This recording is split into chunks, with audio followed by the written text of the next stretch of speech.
Hello friends, welcome back to solution by Saurabh. काफ़ी बच्चों के कमेंट्स आ रहे थे वीडियोज पे कि सर अवतल दर्पण की फोकस दूरी और उत्तल दर्पण की फोकस दूरी का सूत्र है, इसका डेरिवेशन करने में प्रॉब्लम आ रही है। अगर उनको आ भी जा रहा है तो उसमें बार बार भूल जा रहे हैं। तो आज की वीडियो में जैसा आपको टाइटल और थंबनेल से पता ही चल गया है कि हम अवतल और उत्तल दर्पण की फोकस दूरी के सूत्र का निगमन करेंगे। और आज की वीडियो के बाद आपको ये जो आप फार्मूला पढ़ते हो 1/f बराबर 1/v प्लस 1/u, इस फार्मूले को डेरिवेशन करने में, इसका निगमन करने में आपको 0.1% की भी कोई भी समस्या नहीं आने वाली है।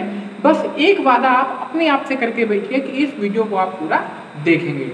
और अभी तक अगर आपने चैनल को सब्सक्राइब नहीं किया है, चैनल पे नए हैं, तो सब्सक्राइब करके बेल आइकन की बटन जरूर दबा दें, जिससे आपको फर्दर नोटिफिकेशंस जो भी वीडियोज की हैं वो आपको मिलती रहें।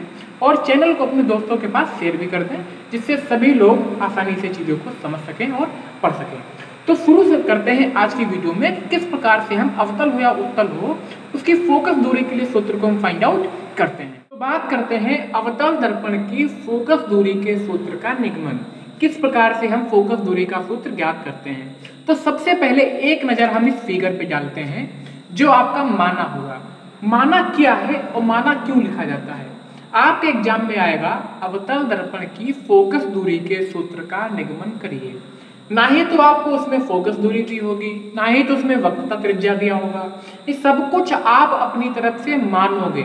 इसलिए आप एग्जामिनर को, आप जो भी आपका चेक करता है एग्जाम पेपर, उसको आप बताते हो कि हमने ये माना है, इसको हमने ये माना, इसको हमने ये माना, उसके बेस पर आप इस फार्मूले को निकालते हो। तो देखते हैं क्या कहता है ये डायग्राम आपका। आपने सबसे पहले एक अवतल दर्पण बनाया। अवतल दर्पण क्या होता है, उत्तल दर्पण क्या होता है, गोलीय दर्पण क्या होता है, ये सब हम आपको बता चुके हैं। डिस्क्रिप्शन में आपको वीडियो की लिंक मिल गई है, आप उससे देख सकते हैं। अवतल दर्पण वो होता है जिसकी आप बाहरी हिस्से को क्या कर देते हो, पेंट कर देते हो। यानी हमने इसकी बाहरी हिस्से पर क्या कर दिया बच्चे, पॉलिश। हमने इस दर्पण के बाहरी हिस्से पर क्या कर दिए, पॉलिश कर दिए। क्या कर दिए, पॉलिश कर दिए। अब ध्यान से देखना, पॉलिश कर दिए तो जितनी भी प्रकाश किरणें आएंगी, इस पर गिरेंगी आके, वो प्रकाश किरणें क्या होगा, इसके आसपास नहीं जा सकती, इसी से टकराकर इसी में बार बार वो घूमेंगे। तो लिखेंगे माना, क्या लिखेंगे, माना एक अवतल दर्पण। देखिए जो इसमें आपके सामने बना है वही हम बोलेंगे। माना एक अवतल दर्पण जिसकी फोकस दूरी स्मॉल f, मुख्य फोकस कैपिटल F, वक्रता केंद्र कैपिटल C और वक्रता त्रिज्या स्मॉल r है।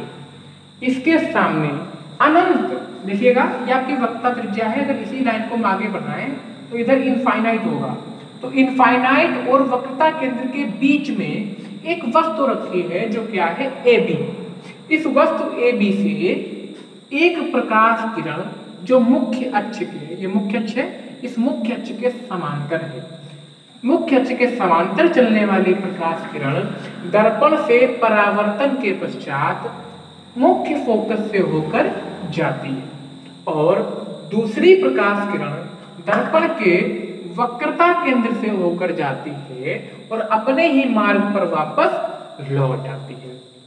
हमने वही लिखा जिसमें आपको शो हो रहा है कि एक प्रकाश किरण मुख्य अक्ष के समांतर होकर जाती है और दर्पण से परावर्तन के पश्चात मुख्य फोकस से होकर जाती है। दूसरी प्रकाश किरण वक्रता केंद्र से होकर जाती है और दर्पण से परावर्तन के पश्चात अपने ही मार्ग पर वापस लौट आती है।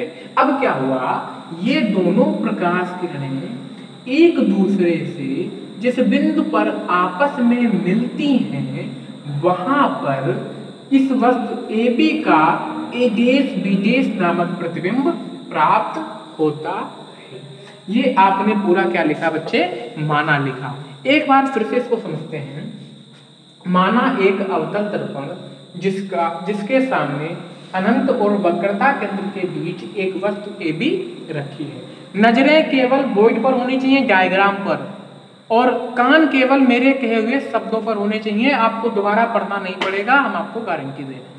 फिर से सुनिएगा, माना एक अवतल दर्पण जिसके सामने अनंत और वक्रता केंद्र के बीच में एक वस्तु AB रखी है, इस वस्तु AB से चलने वाली एक प्रकाश किरण जो मुख्य अक्ष के समांतर है, दर्पण से टकराने के पश्चात मुख्य फोकस से होकर जाती है तथा दूसरी प्रकाश किरण वक्रता केंद्र से होकर आती है और दर्पण से परावर्तन के पश्चात अपने ही मार्ग पर वापस लौट जाती है। ये दोनों प्रकाश किरणें जिस बिंदु पर आपस में एक दूसरे को काटते हैं वहां पर इस वस्तु AB का प्रतिबिंब A', B' प्राप्त होता है और दर्पण की फोकस दूरी f, दर्पण का वक्रता त्रिज्या r, मुख्य फोकस F और वक्रता केंद्र C है। ये आपका क्या है, माना। अब देखते हैं कैसे इसमें आगे बढ़ते हैं। इसमें आगे बढ़ने के लिए बच्चों को पूरा डेरिवेशन पता होता है, बट उनको ये नहीं पता चलता है कि हमें शुरुआत कहाँ से करनी है, यानी स्टार्टिंग करना बहुत बड़ी बात होती है। तो देखते हैं कहाँ से स्टार्टिंग करेंगे और कैसे स्टार्टिंग करेंगे और किस तरह से आपको याद रहे। तो जैसा हम बता चुके हैं कि शुरुआत करना सबसे बड़ी बात होती है। किसी भी काम की शुरुआत सबसे कठिन चीज होता है। जब आप शुरुआत कर देते हो, उसका स्टार्ट कर देते हो किसी भी प्रकार से कार्य को, तो वो अपने आप ही होता चला जाता है। ये डेरिवेशन आपको खुद बताएगा कि आपको करना क्या है। बस सबसे टफेस्ट काम क्या है हमारा, बिगिनिंग करना, स्टार्ट करना, किसी भी काम को शुरुआत करना। तो हमने इसी चीज को ध्यान दिया। तो मैंने कहा कि बच्चों को किस तरह से बताएं कि उनको समझ में आए। तो हम किसी भी चीज को शुरुआत करने के लिए इसमें लेते हैं ट्रायंगल। इसमें हम ट्रायंगल लेते हैं। तो ट्रायंगल हमारे कितने बन रहे हैं, एक ट्रायंगल, ये छोटा सा दूसरा ट्रायंगल, ये तीसरा ट्रायंगल और ये लगभग आपका चौथा ट्रायंगल। यानी हमको इस डायग्राम में 4 हमारे त्रिभुज दिख रहे हैं। इन चारों त्रिभुजों से आपका डेरिवेशन होगा। दो इनका जोड़ा बना लेते हैं। ये देखिए पास पास वाले एक और ये पास पास वाले एक। इसको आप कैसे याद रखिए, डमरू से। शिव जी का डमरू होता है ना, उसी प्रकार से। अगर आप इसको यहाँ पे पकड़ रहे हो तो देखिए ये 2 तरह से आपका डमरू जैसा बन रहा है। तो ये त्रिभुज और ये त्रिभुज, तो इन दोनों त्रिभुजों को हम लिखते हैं। तो इन दोनों त्रिभुजों में आपका एक त्रिभुज है ABC। तो मैंने यहाँ पे लिखा त्रिभुज ABC। दूसरा त्रिभुज A'B'C व त्रिभुज A'B'C। इन दोनों त्रिभुज का हम एनालिसिस करते हैं। हमने देखा कि इसमें एंगल A और इसमें एंगल A' दोनों कैसे 90 डिग्री। हमने कहा कि कोण BAC बराबर कोण CA'B', CA'B'। ये कैसे हैं आपके 90 डिग्री हैं। कैसे एंगल हैं आपके 90 डिग्री हैं। क्लियर है। देखिए A और A' की बात हो रही है तो हमने इसको बीच में रखा है। जो एंगल आपका बीच में होता है हम उसी एंगल की बात करते हैं।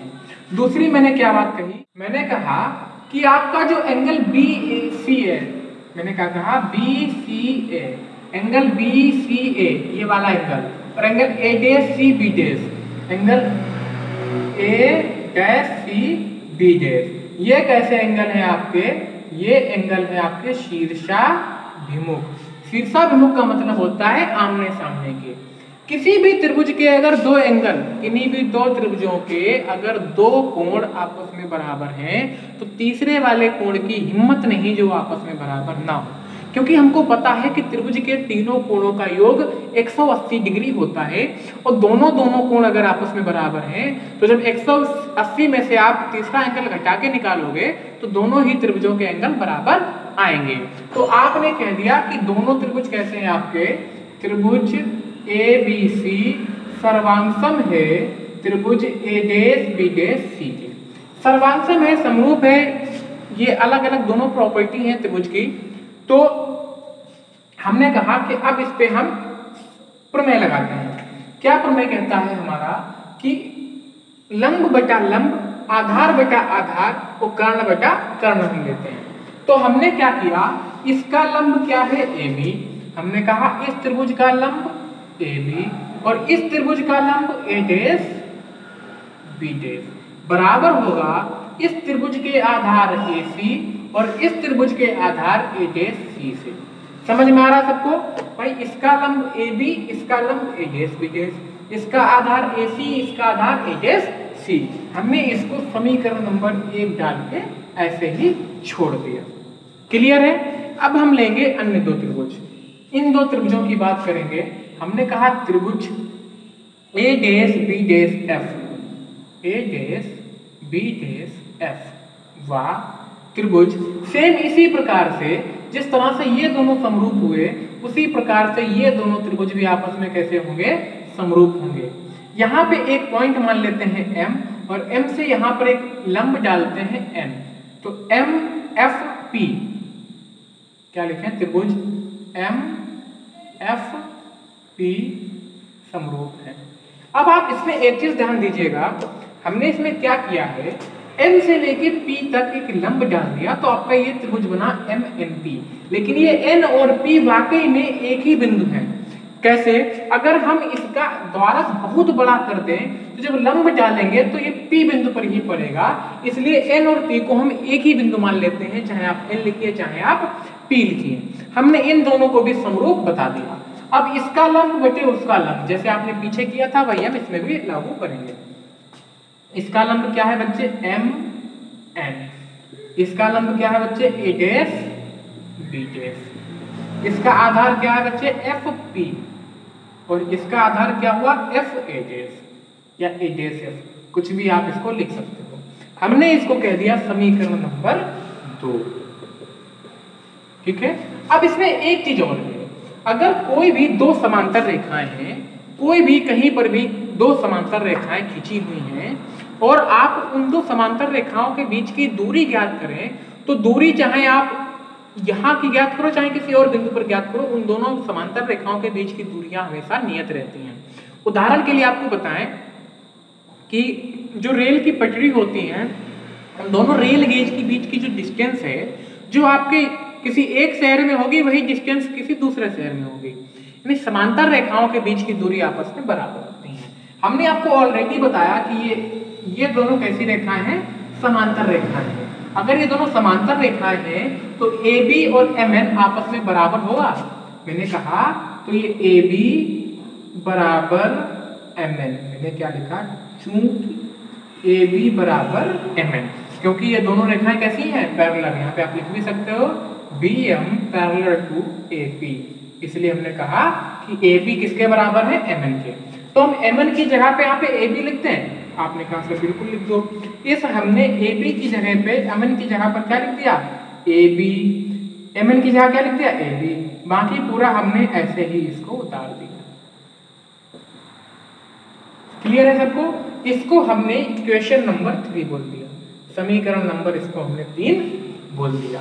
अब आप एक चीज बताइए, पहले बताएं कि 3 लोग हैं, कोई 3 लोग हैं जिनका नाम है मोहन, रोहन, सोहन। मैंने कहा मोहन और रोहन की उम्र बराबर है और रोहन और सोहन की उम्र बराबर है। तो आपने कहा कि सर अगर मोहन रोहन की उम्र के बराबर है, रोहन की सोहन की उम्र के बराबर है, इसका मतलब यही होगा कि मोहन भी सोहन की उम्र के बराबर होगा। यानी आप कोई 3 लोग एग्जाम्पल लीजिए, उन 3 में से अलग अलग 2 की एज आपस में बराबर है, तो जाहिर सी बात है तीनों की एज आपस में बराबर होगी। हम ये कहना चाह रहे हैं कि AB बटा ADS BDS बराबर है AC बटा ADS C के और AB बटा ADS BDS बराबर है FP बटा ADS के। ये दोनों आपस में जब बराबर हैं तो ये दोनों भी आपस में बराबर होंगे। आपने कहा कि समीकरण 1 व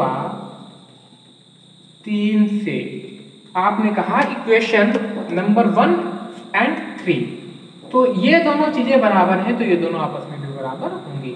आपने लिखा AC बटा ADS C बराबर FP बटा ADS F। अब हम जो भी करेंगे इसी में करेंगे और देखते हैं किस प्रकार से इस इक्वेशन को हम फोकस दूरी के सूत्र में लेकर आते हैं। अब AC ADS C FP ADS F, अब हम इन सबको तोड़ते हैं। इसको पहले हम यहाँ पे लिख लें जिससे आपको फिर से समझ में आए। इसको हमने वापस से यहाँ लिख लिया AC अपॉन ADS C बराबर FP अपॉन ADS F। इसी को हमने वहां पे इसको उतार लिया जिससे आपको प्रॉब्लम ना हो। अब देखते हैं यहाँ पे लाइन खींच लेते हैं। ओके,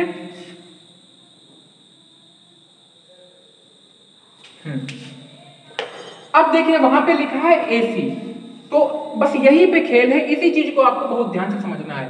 यही चीज बच्चों को बहुत प्रॉब्लम करती है। यहाँ पे लिखा है AC, यानी आपको जो डिस्टेंस लेनी है वो डिस्टेंस आपको लेनी है A से लेके C के बीच की।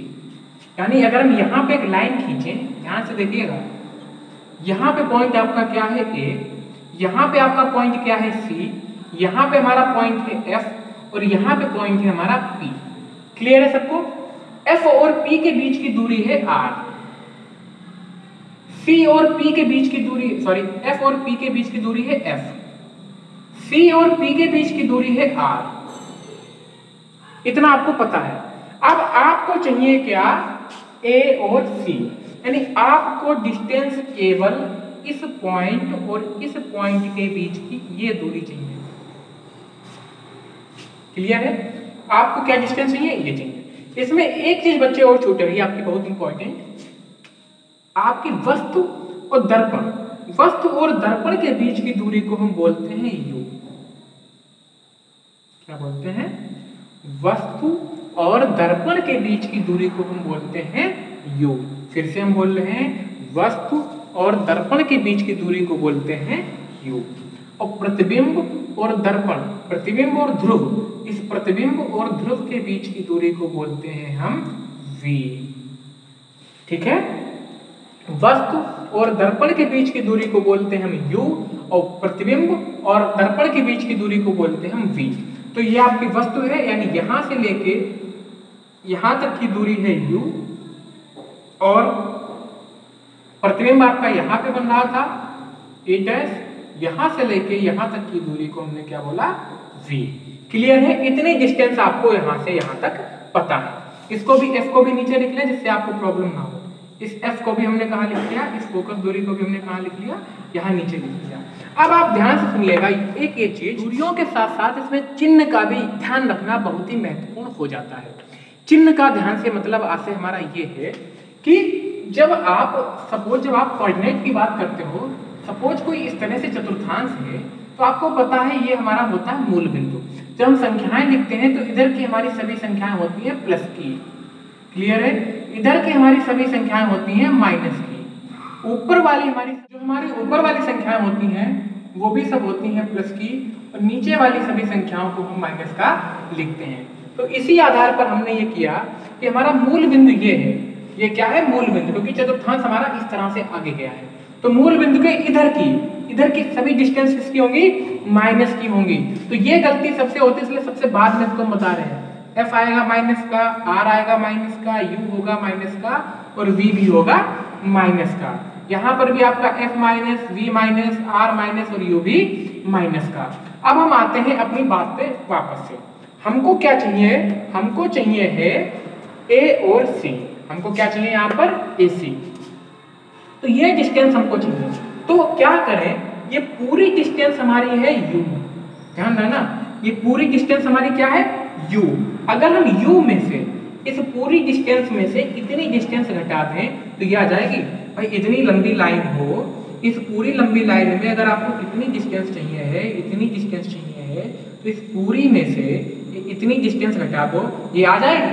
तो हमने इस AP, क्या लिखा यहाँ पर? AP, यानी हमने AP और AP में से, इस पूरी डिस्टेंस AP में से माइनस करना है CP।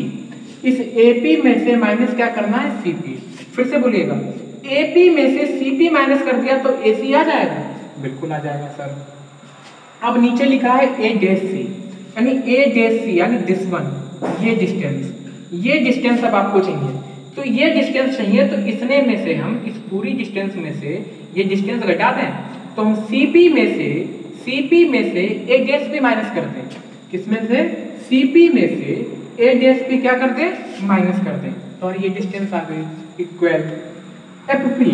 F और P, FP हमको ऑलरेडी पता है, तो FP में हम कुछ भी छेड़खानी नहीं करेंगे।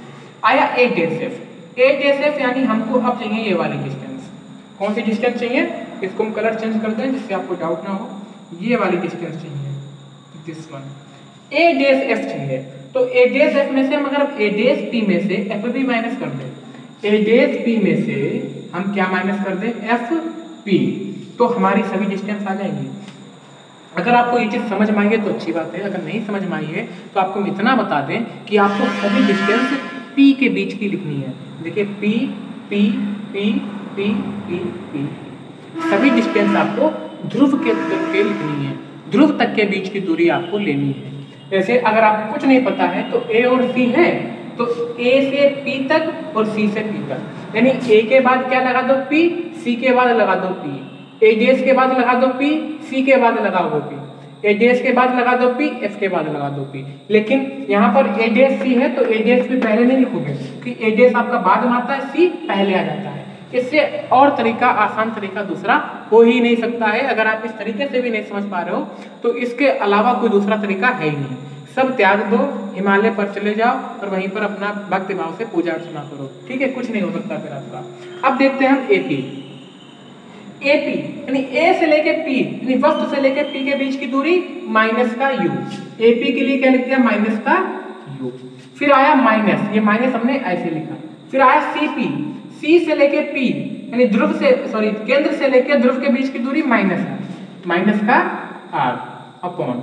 फिर सीपी हम लिख ही चुके हैं माइनस का आर। ए डेस पी, ए डेस यानी प्रतिबिंब, प्रतिबिंब से लेके ध्रुव के बीच की दूरी माइनस वी, क्या लिख दिया, माइनस का वी बराबर एफ पी, यानी एफ पी क्या है, माइनस का एफ।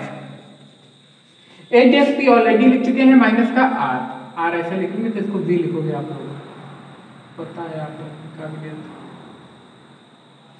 ठीक है। एडीएसपी, सॉरी यहाँ पे तो बी था, एडीएसपी क्या है, वी। आपने अब इतना डिस्टेंस आपने सबके मान रख लिए। फिर एफपी क्या बचा आपका, माइनस का एफ। क्लियर है सबको। अब आप ये चीज बताइए, क्या हम इस माइनस माइनस को प्लस कर दें, माइनस यू प्लस आर बटे माइनस आर प्लस वी बराबर माइनस एफ बटे माइनस आर प्लस एफ। अब आप लोग हमको ये बताएं कि जो फोकस दूरी का फार्मूला आता है उसमें कहीं पर भी आर है, तो आप सब लोग कहोगे नहीं, आर कहीं पे नहीं आता है। तो आर और एफ में एक रिलेशन है, जो आपका आर होता है वो फोकस दूरी का डबल होता है। तो जहां जहां आपको आर दिख रहा है वहां वहां आप 2f लिख दो, यानी minus u upon minus r plus v बराबर minus f minus r plus f. जहां जहां हमको क्या मिला आर, वहां वहां हम रख देंगे 2f, यानी इसको हम चेंज कर दें तो आपको तुरंत पकड़ में आ जाएगा। r की जगह हमने क्या लिख दिया, 2f। जहां जहां हमको दिखा r वहां वहां हमने लिख दिया 2f, यानी यहाँ पे r की जगह 2f लिख दिया, यहाँ पर r की जगह 2f लिख दिया, यहाँ पर r की जगह 2f लिख दिया। क्या आप इसको कर सकते हैं कुछ, minus u plus 2f upon minus 2f plus v बराबर माइनस एफ। 2f में से f गया, माइनस का f बचा। 2f में से f गया, माइनस का f आपका बचा। एनी डाउट, क्लियर है ना सब। अब इसकी कर देते हैं हम क्रॉस मल्टीप्लाई। यहाँ पर दोनों जगह पे एफ एफ आ रहा है, इसका मतलब कहीं तो गलती हुई है। चेक करते हैं, A P minus U, C P minus R, C P minus R, A D S P minus B, F P minus F, A D S P R. देखिए यहीं पे गलती है, इसलिए कहते हैं कि नजर हटी दुर्घटना घटी, यानी ए डी एस पी की जगह पे हमने जो आर लिखा है वो हमने गलत लिखा। ठीक है, देखते हैं ए डी एस पी, ए डी एस पी क्या है आपका, माइनस का वी है। ठीक है, माइनस का क्या है, वी है, तो माइनस का वी ऐसे रहेगा आपका, और यहाँ पर भी क्या आएगा, माइनस का वी प्लस एफ। क्लियर है सब, वही चीज रखा, बस यहाँ पे क्या रहेगा आपका, वी रहेगा। ये वी आपको आर ऐसा लग रहा था, तभी इसको हमने 2f कर दिया, जो गलत था। अब हम कर देते cross multiply. Minus u minus v से गुणा करेगा तो हो जाएगा you we, 2f minus v से गुणा करेगा 2vf, 2f आपका u आपका f से गुणा करेगा तो होगा माइनस का uf, और 2f आपका f से गुणा करेगा तो हो जाएगा 2f स्क्वायर। बराबर का निशान लगा देंगे, माइनस f माइनस 2f हो जाएगा 2f स्क्वायर, और माइनस f माइनस fv से गुणा करके w हो जाएगा। ये 2f स्क्वायर से 2f स्क्वायर कट हो जाएगा। अब आपका क्या बचा, uv माइनस 2vf और माइनस fv इधर ले आओ तो हो जाएगा प्लस का 2vf plus vf minus uf बराबर 0। 2vf में से जब आप vf घटाओगे तो ये आपका बचेगा माइनस का vf, क्या बचेगा माइनस का vf, माइनस का uf बराबर 0। अब आप इसमें uvf से क्या कर दोगे बच्चे, भाग। पूरी इक्वेशन को आप uvf से क्या कर देंगे, भाग कर देंगे। अब इस इक्वेशन को देखते हैं, यहाँ पे इतनी सी जगह में हम करते हैं इस इक्वेशन को भाग, uvf से क्या करते हैं, डिवाइड करते हैं। देखिए आपका क्या बचा था, uv minus vf minus uf बराबर 0। हमने इस सब में क्या कर दिया, uvf से भाग, पूरी इक्वेशन को हमने uvf से क्या कर दिया बच्चे, भाग कर दिया। Any doubt? हाँ, ओके। अब देखते हैं हम क्या कर सकते हैं इसमें, uv minus minus plus 2fv 2vf 2f square minus vf, all right, कोई दिक्कत नहीं।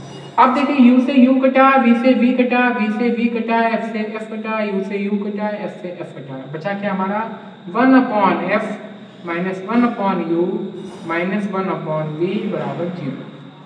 ठीक है, अब हम तो जब ये आया तो आपका वही बन के आ गया जो आपको फार्मूला चाहिए। आपको क्या चाहिए, 1/f का मान चाहिए, जो उधर जाके 1/v प्लस 1/u आपका बन गया। तो यही आपका डेरिवेशन है, 1/f बराबर 1/v प्लस 1/u, जो हमने यहाँ पे फाइंड आउट कर लिया है। आपका सबसे लास्ट में क्या आया बनके, 1/f बराबर 1/v प्लस 1/u, जो आपका ये सामने लिखा हुआ है, ये हमने क्या कर दिया, प्रूफ आपका कर दिया। सेम बच्चों ये आपका अवतल दर्पण, सेम इसी आधार पे आपका उत्तल दर्पण के लिए फोकस दूरी का जो सूत्र है उसका निगमन किया जाता है, वो भी हम जल्दी से किसी अन्य वीडियो में लेके आएंगे। और आप सबके लिए बता दें कि हेलो एल्केन और हेलो एरिन की लाइव क्लास 1 to R जितना भी इस चैप्टर में है, लाइव क्लास आपको कल 7:20 से स्टार्ट होने वाली है शाम को, और सभी लोग ज़्यादा से ज़्यादा संख्या में आइएगा और उस क्लास को देखिएगा, जिसके आपको हेलो एल्केन और हेलो एरिन में कोई भी प्रॉब्लम नहीं बचेगी। तो इसका एक बार क्विक रिवीजन कर लेते हैं। मैंने बोला कि माना, फिर से मैं ये बोलूँगा कि कान आपके मेरे शब्दों पर और नजरें आपकी बोर्ड पर, ठीक है। माना एक अवतल दर्पण जिसके सामने अनंत और वक्रता केंद्र के बीच में एक वस्तु रखी है, जिस वस्तु AB से मुख्य अक्ष के समांतर चलने वाली प्रकाश किरण दर्पण से टकराने के पश्चात मुख्य फोकस से होकर जाती है, तथा दूसरी प्रकाश किरण वक्रता केंद्र से होकर आती है और उसी मार्ग पर वापस लौट जाती है। ये दोनों प्रकाश किरणें जिस बिंदु पर एक दूसरे से मिलती हैं या मिलती हुई प्रतीत होती हैं, वहां पर वस्तु AB का प्रतिबिंब A' प्राप्त होता है। दर्पण से वस्तु के बीच की दूरी u, दर्पण से प्रतिबिंब के बीच की दूरी v, फोकस दूरी f तथा वक्रता त्रिज्या r है। इसमें नोटेबल पॉइंट क्या है, 2-3 नोटेबल पॉइंट हैं, वो केवल एक या दो ही हैं। एक आपका कौन सा एंगल रखना है, सॉरी ट्रायंगल रखना है, कौन सा त्रिभुज आपको लेना है।